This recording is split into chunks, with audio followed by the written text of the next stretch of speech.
Um pouco antes da festa da Páscoa, sabendo Jesus que havia chegado o tempo em que deixaria este mundo e iria para o Pai, tendo amado os seus que estavam no mundo, amou-os até o fim.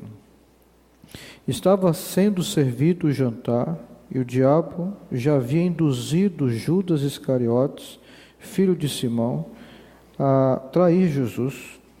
Jesus sabia que o Pai havia colocado todas as coisas debaixo do seu poder, e que viera de Deus e estava voltando para Deus. Assim levantou-se da mesa, tirou a sua capa e colocou uma toalha em volta da cintura. Depois disso, derramou água numa bacia e começou a lavar os pés dos seus discípulos, enxugando-os com a toalha que estava em sua cintura. Chegou-se a Simão Pedro, que lhe disse: Senhor, vais lavar os meus pés? Respondeu Jesus: Você não compreende agora o que estou lhe fazendo, mais tarde, porém, entenderá.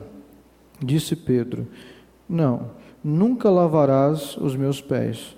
Jesus respondeu: Se eu não lavar os seus pés, você não terá parte comigo. Respondeu Simão Pedro: Então, Senhor, não apenas os meus pés, mas também as minhas mãos e a minha cabeça. Respondeu Jesus: Quem já se banhou precisa apenas lavar os pés. Todo o seu corpo está limpo. Vocês estão limpos, mas nem todos. Pois ele sabia quem iria traí-lo, e por isso disse que nem todos estavam limpos. Quando terminou de lavar-lhes os pés, Jesus tornou a vestir a sua capa e voltou ao seu lugar. Então lhes perguntou: Vocês entendem o que lhes fiz? Vocês me chamam mestre e senhor, e com razão, pois eu o sou. Pois bem, se eu, sendo senhor e mestre de vocês, lavei-lhes os pés, vocês também devem lavar os pés uns dos outros.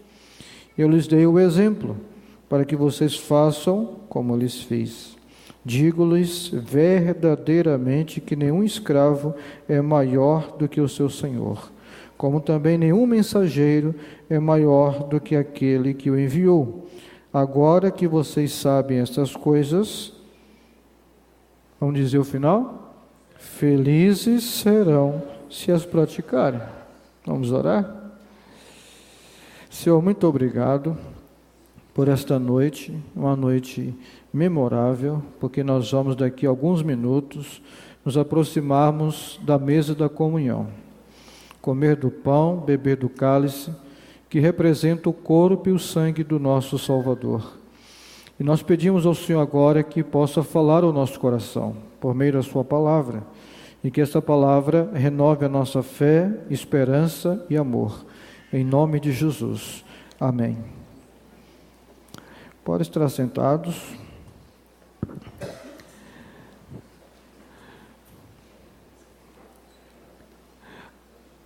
É importante que a gente, como cristão, aprenda a desenvolver uma mente e um espírito semelhante ao de Jesus.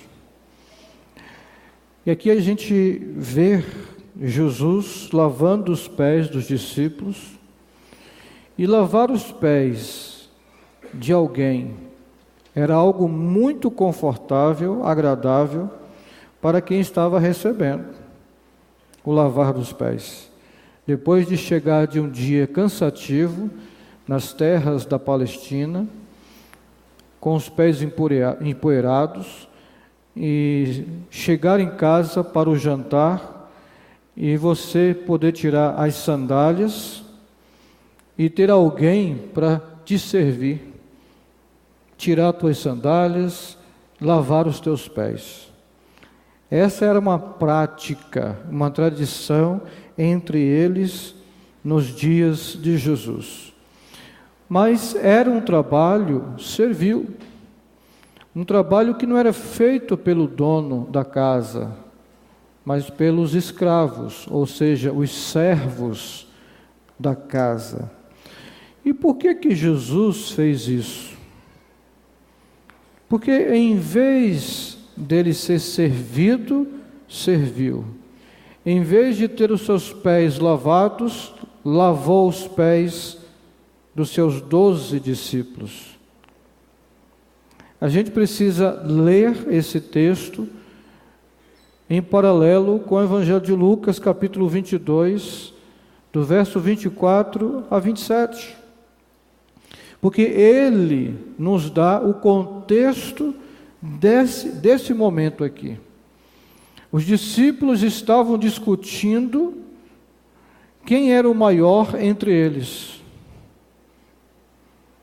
Então Jesus olhou para eles e disse: no meio dos homens, no mundo, como é que funcionam as coisas?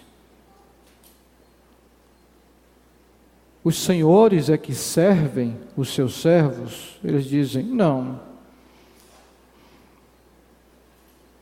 Quem é o maior no mundo dos homens?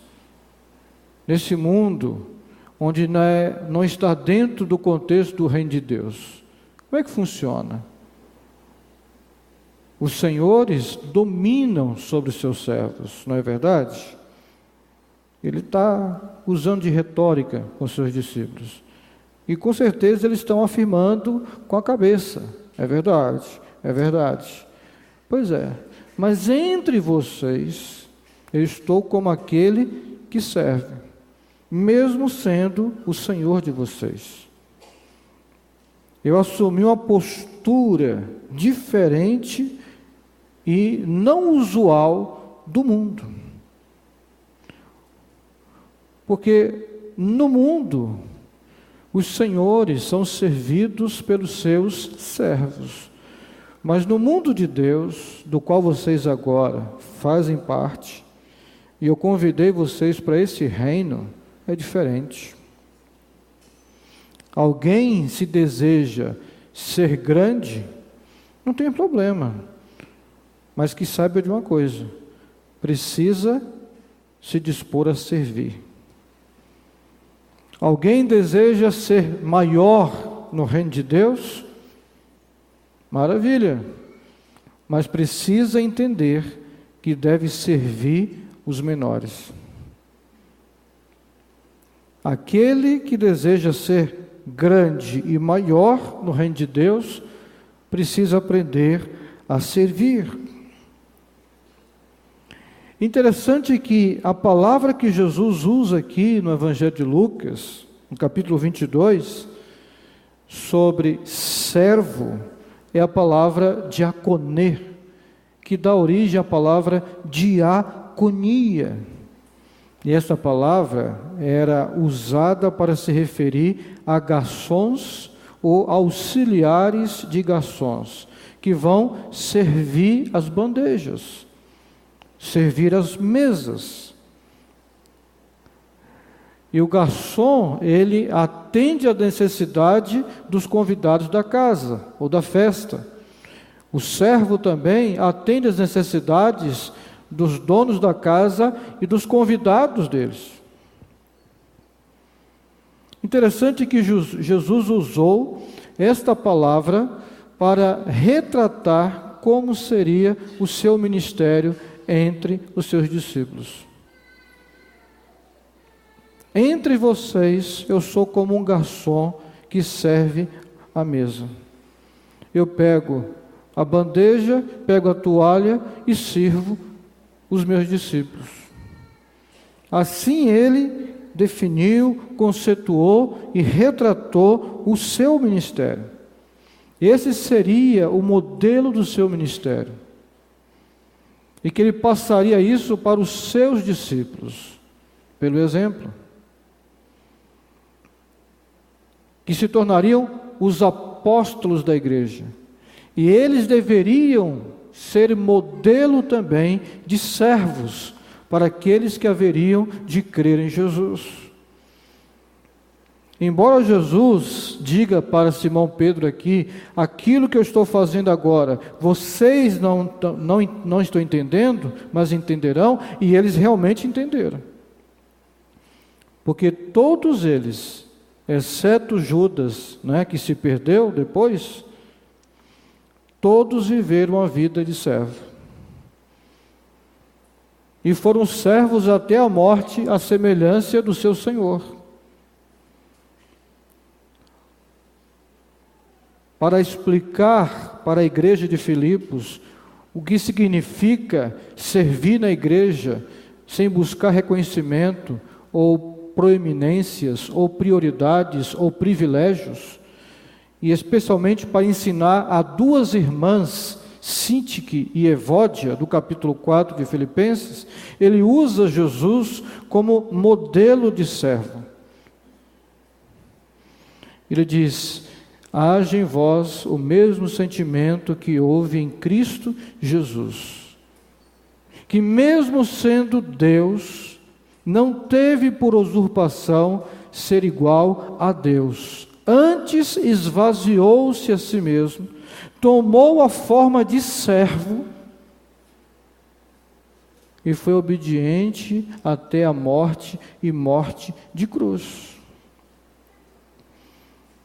Então ele está dizendo assim: olha, Evódia e Sintique, vocês que estão aí preocupadas em ter regalias, proeminências dentro da igreja, vocês precisam aprender a cultivar o mesmo sentimento de Cristo, a humildade. Porque uma das características fundamentais para um cristão ser um servo, ele precisa ser humilde antes. Porque só as pessoas humildes têm a capacidade de servir os outros. E o natural é de que quando a gente se converte, à medida que o tempo vai passando, o Espírito Santo vai trabalhando no nosso caráter, e o trabalho, a obra que o Espírito Santo faz na nossa vida, o ser humano, o cristão, que ele está esculpindo, amém? Você crê nisso? Que Deus está esculpindo um cristão parecido com Cristo em você? Efésios 2:10 diz que nós somos feitura de Deus, criados para as boas obras. A palavra feitura dá origem à palavra poema.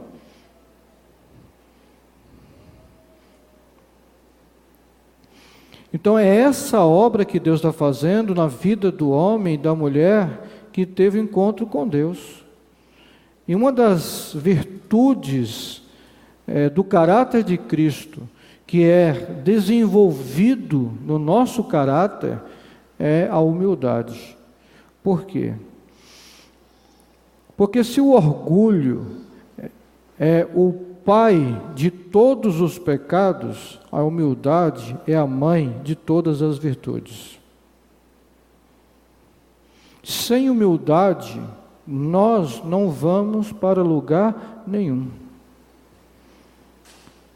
Porque a Bíblia diz que a soberba precede a queda.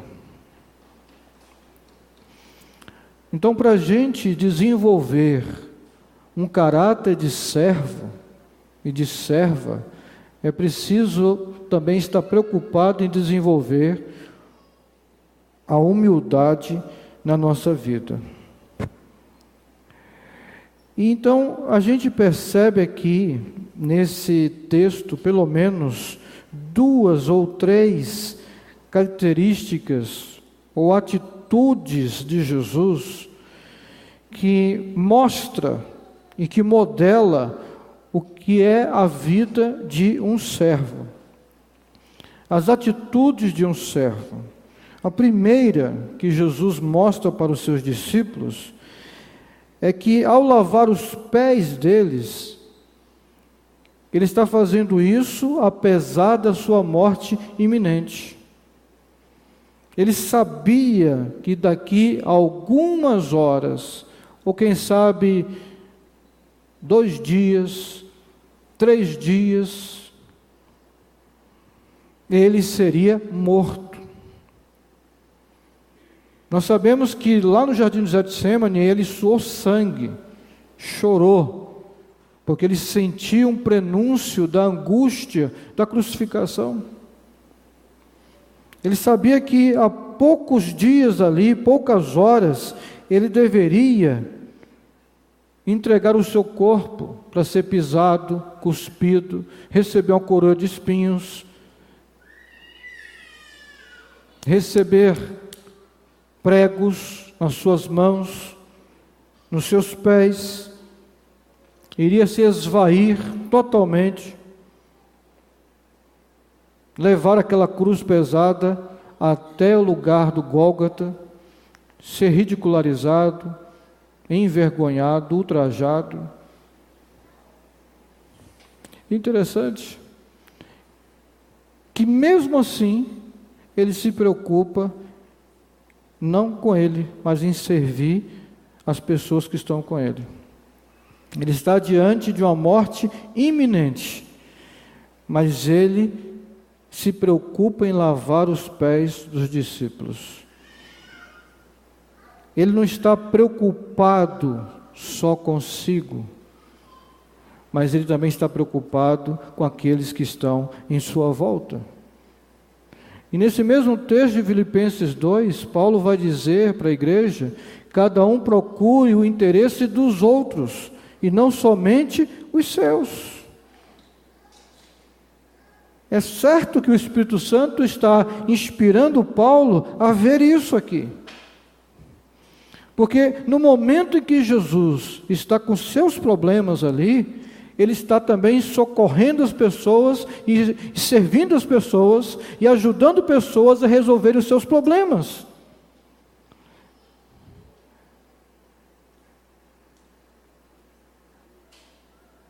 Como é que você pensa, como é que eu penso, como é que nós pensamos quando nós estamos diante de problemas, de sofrimento, de angústia, e pessoas nos procuram para que nós possamos servi-las, e a gente talvez diga o quê?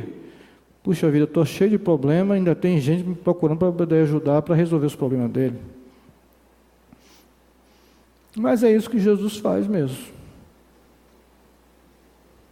Ele não se deixa entregar, pelo desespero, pela angústia. Muitas vezes diferente de nós, que nos mergulhamos tanto nos nossos problemas, que até entramos em depressão. Não queremos nem vir ao culto, vamos trabalhar arrastados, para não perder o dinheiro no final do mês, porque estamos preocupados. Muitos dizem assim: eu vou resolver os meus problemas primeiro, para depois fazer alguma coisa por alguém, servir, ajudar alguém. Muitos dizem isso, quando minha vida estiver melhor, quando eu tiver superado as minhas dores, quando a minha agenda estiver organizada, então começarei a servir. E talvez você esteja até sofrendo, ou até mesmo esteja zangado, porque ninguém está percebendo o seu sofrimento. Mas uma pergunta: onde você estaria se Jesus tivesse tido essa atitude? O que seria do seu perdão, da sua salvação, da minha salvação, se Jesus pensasse como nós pensamos? Vou resolver os meus problemas primeiro, para depois pensar nos outros. Deus não pensou assim. Ele pensou diferente. É por isso que Paulo diz que os pensamentos, ou seja, os sentimentos nossos precisam ser semelhantes ao de Cristo, porque não pensou só em si, mas pensou nos outros. E humildade, voltando a ela, não é pensar menos de si, não é baixa autoestima.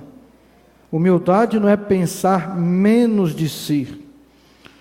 Até porque o cristão precisa construir a sua identidade em Cristo. Porque se estiver construindo no seu papai, na sua mamãe, no seu vovô, na sua vovó, no seu patrão, né? No seu pastor, você, sinto lhe dizer, você vai ter problema de autoestima.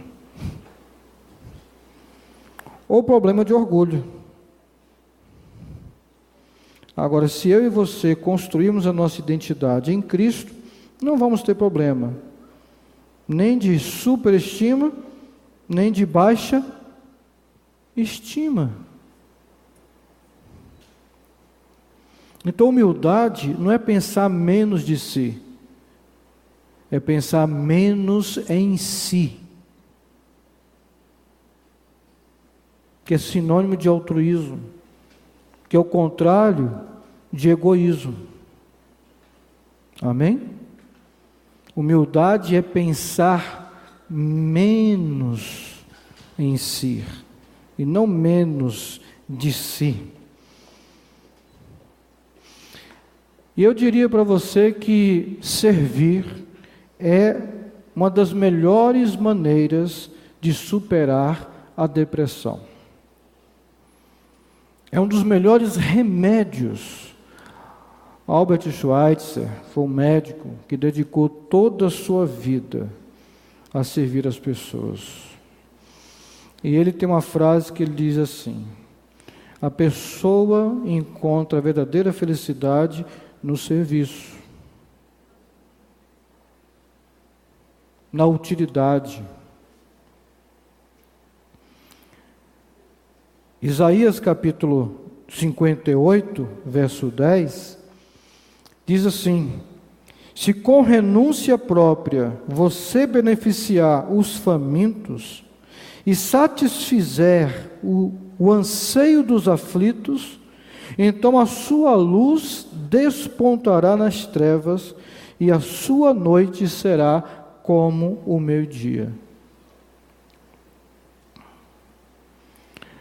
Tem um camarada muito famoso da área da comunicação nos Estados Unidos, que ele entrou numa depressão clínica profunda.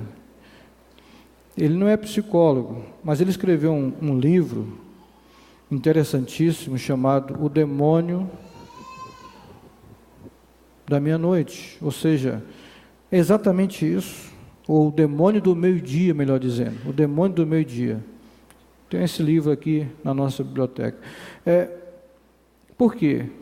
Porque ele estava em plena luz do dia e vivia como se estivesse de noite, por causa da depressão. É um livro assim, um calhamaço dessa espessura. É uma história interessante, fascinante.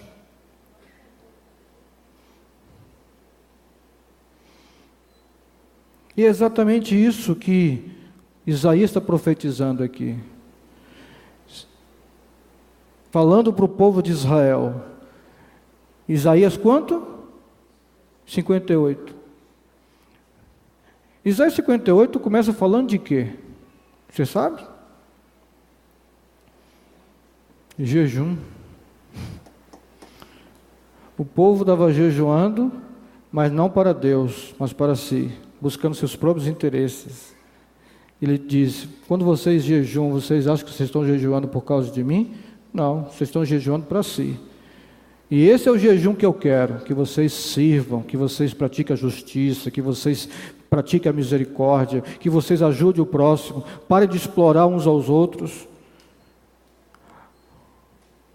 Aí ele diz então isso para o seu povo. Se com renúncia própria você beneficiar os famintos e satisfazer o anseio dos aflitos, então a sua luz despontará nas trevas. Ou seja, você vai brilhar, meu irmão. Não haverá trevas na sua vida. Você não vai sentir-se como se estivesse numa noite escura da alma. E ele diz: e a sua noite será como meio-dia. Como é o sol de meio-dia aqui em Cuiabá? O sol brilha, é isso que ele está pensando aqui, é isso que Deus está dizendo. Não importa se é noite, mas na vida daquele que serve a Deus e serve ao seu próximo, porque na verdade, irmãos, nós podemos trocar a palavra amar a Deus e amar ao próximo, os dois mandamentos mais importantes que Deus deixou para nós, pela palavra servir. Porque na Bíblia, amor não é um sentimento. Amor é um sentimento nos filmes de Hollywood. Amor é um sentimento como definição de dicionário.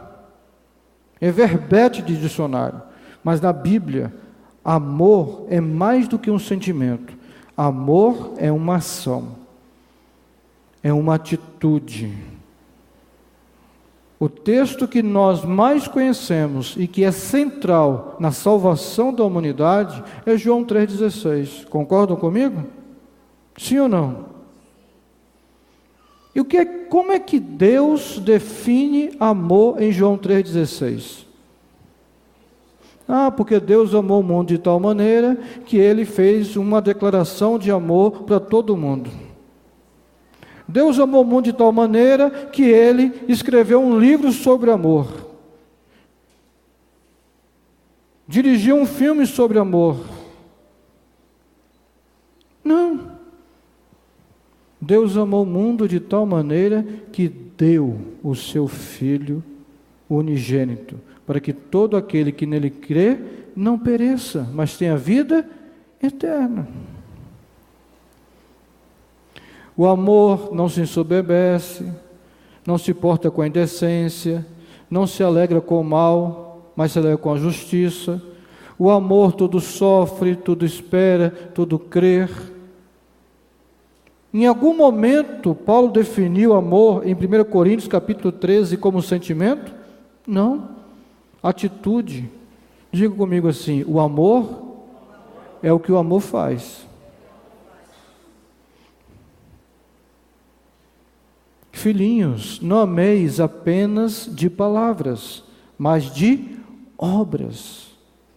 Então, amar e servir são sinônimos na Bíblia. É sinônimo. É impossível alguém dizer que ama a Deus e não serve a Ele. Ama o seu irmão e não o serve. Ama o seu próximo e se recusa a servi-lo. É incongruente, querido. É uma incoerência entre termos. Não dá para você conciliar uma vida de amor, ao mesmo tempo que você está vivendo só para si. E não se dar. Porque a questão não é dar. Nesta noite, viemos até o altar de Deus e entregamos e doamos dízimos, oferta voluntária, oferta missionária. Tem aqueles que trouxeram o seu quilo de alimento para a cesta básica. Glória a Deus. Doou. Mas é preciso também se doar. Dar e dar-se. A vida cristã pede essas duas coisas: dar e dar-se. Não apenas dar para a obra, mas também para se dar à obra de Deus. Teremos no próximo sábado o dia do voluntariado.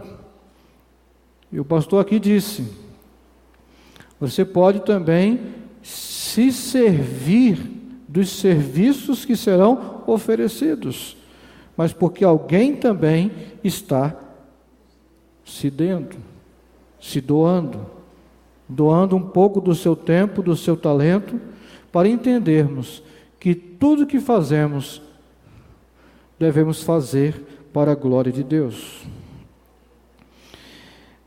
Uma segunda atitude de um servo aqui em Jesus, quando ele lava os pés dos seus discípulos, é que Jesus serve pessoas que não mereciam seus serviços.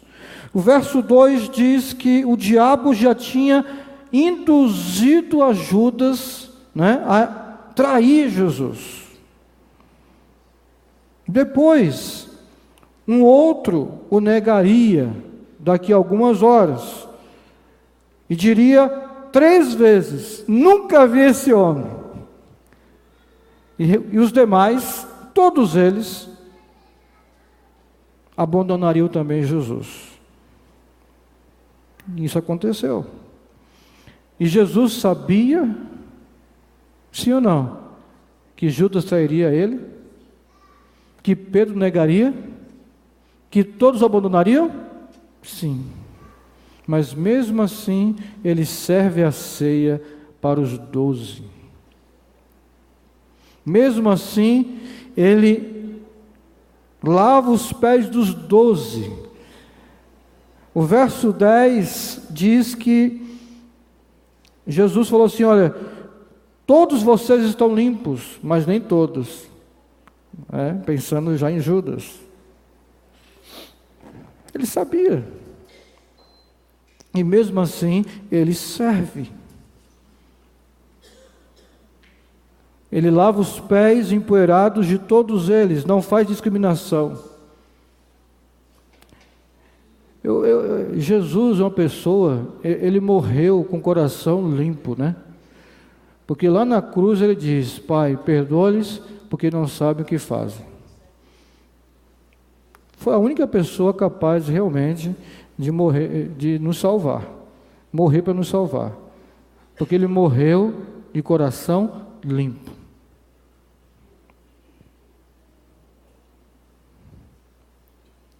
Ele fez isso. Então ele amava sem discriminação, sem olhar para os méritos das pessoas. E às vezes a gente fala assim, esse camarada não merece. Essa pessoa não merece. Mas é porque no mundo tudo é meritocrático. Tudo. Quando você não age com graça com o seu filho, às vezes ele sabe que ele merece a disciplina, e de repente você usa de graça para com ele. Você o perdoa. Você está ensinando um valor que só existe em Deus. Não existe no mundo, que é graça.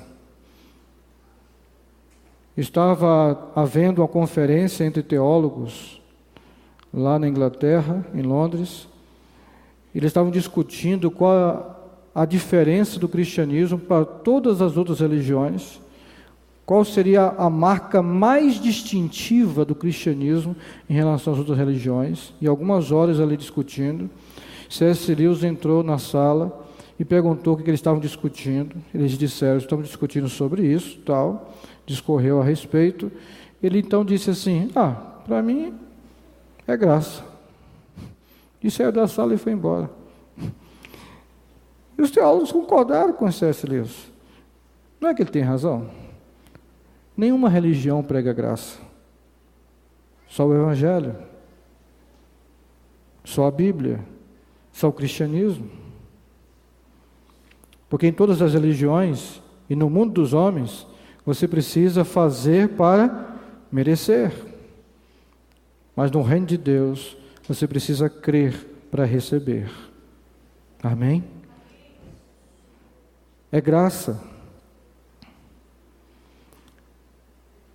A primeira vez que eu li isso no livro do Philip Yancey, no seu livro Maravilhosa Graça, a primeira vez que eu li essa frase no livro dele, que ele diz assim: a graça não é justa, eu estranhei. Eu tive dificuldade para entender. Confesso. A graça não é justa. Eu não estava entendendo o que ele quis dizer com isso. Sabe por quê, querido? Porque justiça é dar às pessoas o que elas merecem. E graça é dar às pessoas o que elas não merecem. Nós merecíamos a condenação eterna. E se Deus nos destinasse ao inferno, Ele estaria sendo justo. Mas porque Ele nos amou, então Ele nos salvou na pessoa de Jesus. Isso é graça. Nos dar aquilo que nós não merecíamos. Isso é graça de Deus. E nós vivemos num mundo onde as pessoas acham que merecem também ser servidas, pessoas que vêm de um mundo onde elas são servidas, onde elas pagam para ser servidas, e bem servidas. Mas aí quando elas chegam na igreja, muitas vezes elas querem ter o mesmo comportamento que elas têm lá fora, quando elas pagam para serem servidas. E elas querem se sentar e querem ser servidas, mas precisam ser lembradas pelos pastores, pelos membros humildes desta igreja, pelos servos desta igreja, que aqui não há distintivo. Não importa se você é um juiz, se você é um advogado, se você é um médico, se você é o pastor da igreja, se você é um presbítero, todos estão aqui como servos de Deus, estão aqui para servir. Lá fora, tudo bem, você terá as suas distinções, as suas honrarias, os seus privilégios, que o mundo proporciona para você. Mas no contexto do corpo de Cristo, é diferente. Porque o próprio Senhor que você serve, disse isso para a gente, em Marcos, capítulo 10. Lá no mundo, os homens poderosos são servidos, mas entre vós não será assim. Aquele que desejar ser maior, servirá. E uma coisa que Jesus diz é que quando os servos se esforçam, no seu serviço, não devem esperar grandes reconhecimentos e agradecimentos. Após o Senhor ter nos chamado para o serviço. Se você ler, por exemplo, Lucas 17, verso 8, vamos dar uma olhadinha aqui. Lucas 17, verso 8, vamos ver o verso 7. Qual de vocês que tendo um servo que esteja arando ou cuidando das ovelhas, lhe dirá, quando ele chegar do campo, vem agora e sente-se para comer? Ele diz, qual de vocês? O servo está lá arando e cuidando das ovelhas, orando o campo, aí ele chega cansado, você está na hora de almoçar, e você diz assim para ele, olha, senta à mesa aqui, vai comer comigo. Não era costume. Ele chegava à mesa e dizia, vai lá e prepara o meu almoço, traga o almoço para a mesa. E aí Jesus pergunta, qual de vocês agradece aos seus servos, porque eles trouxeram a comida, porque eles serviram? Nenhum, porque vocês entendem que eles estão fazendo o quê? A sua obrigação. Eles estão sendo pagos para isso. É isso que Jesus está usando, esse argumento, para mostrar que nós precisamos aprender a servir sem ficar esperando reconhecimento e agradecimento, mas sabendo que o Senhor a quem você serve, seja na igreja ou fora da igreja, haverá de recompensar você. Agora, você não pode servir esperando essa recompensa, querendo reconhecimento na igreja. Aí ele diz no verso 10, quando vocês fizerem aquilo que vocês, são ordenados a fazerem, quando estiverem cumprindo as obrigações de vocês, ainda declarem, nós somos servos inúteis, porque fizemos apenas o que nos foi mandado. Eu acho que talvez poderíamos nos tornar servos úteis, talvez fazendo mais do que nos é ordenado. De repente, olha, você poderia pegar essa bicicleta e colocar na sala lá no fundo? A pessoa diz, tudo bem, vou fazer isso. E ela faz. E leva a bicicleta para lá. Mas se toda semana, até a gente dar esse prêmio para o ganhador, ele vier aqui e chegar 15 minutos antes do culto para limpar essa bicicleta, uma vez por semana, ele está fazendo mais do que foi pedido, sim ou não? É isso? Às vezes, como cristãos, não estamos fazendo nem o que nos foi ordenado. Por exemplo, ide por todo o mundo e pregar o evangelho a toda criatura. Você está evangelizando? Não. Então não está fazendo nem o que é mandado. Esse é um exemplo.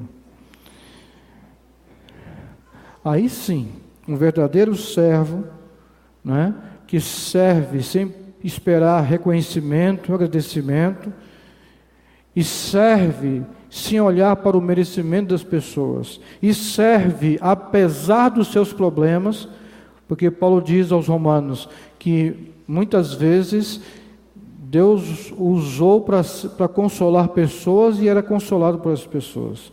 E ele escreve à igreja em Roma, no capítulo 1, e diz: olha, eu desejo muito estar com vocês para consolar e ser consolado. Porque essa é a dinâmica ambígua da vida do cristão. Ao mesmo tempo que ele precisa de consolo, ele também está consolando. Ao mesmo tempo que ele precisa de amparo, ele está amparando. Ao mesmo tempo que ele precisa de cuidado, ele está cuidando. Ao mesmo tempo que ele precisa de oração, ele está orando. Na hora da oração aqui, eu dei um passinho mais para frente, porque também eu estou fazendo a campanha, orando pela minha saúde.